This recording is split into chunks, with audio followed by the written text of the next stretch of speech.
سبحان الله يا جدعان. يعني بصوا الام دي يا جدعان. دي مش عيالهم اصلا. دول مش عيالهم اللي هو ولاد الاسترالي اللي هناك ده. بص الشقلباز هو اللي بياكل عياله.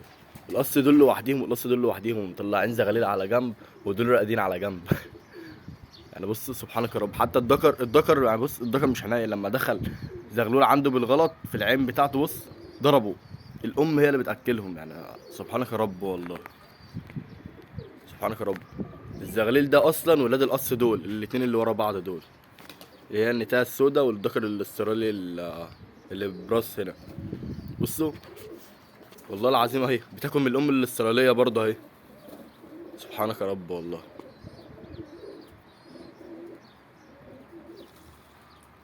سبحانك يا رب. مش عارف اقول ايه. والله العظيم يا جدعان انا مش اول مره اشوف الموقف ده. انا كذا مره الاقيها بتطلع تخش في العين. انا بصيت بتخش تعمل ايه في العين، لقيتها بتاكل عيال الاستراليات مع انها راقده على بيض. بص حتى الدكر الشلباز بص لما جه ضربهم. مفيش غير النتايه بس الشقلباز دي هي اللي بتاكلهم. يعني سبحانك يا رب والله. يعني مش عيالها وبتاكلهم في الحمام. فدي من الحمام بصراحه اللي انا شايفه احنا هنا وعندي كده. تمام. والله العظيم هم القص دول اهو. اقرب لك كمان على الزغاليل.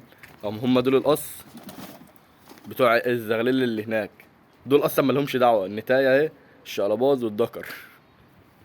سبحانك يا رب والله. انا مسيبهم كده يستحموا بس كده. اهي الحمام كان بيستحمى. في اللي طلع. بص الزغليل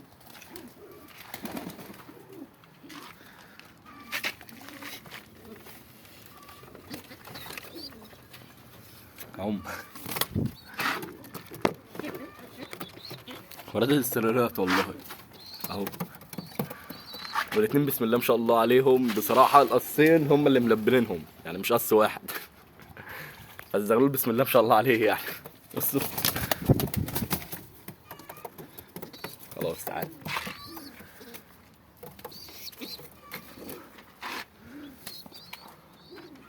انا رب. امال انت ايه لازمتك انت؟ اي سبحانك يا رب بقى. اللي يشوف الفيديو يا رب يكون عجبكم يعني. ماشي.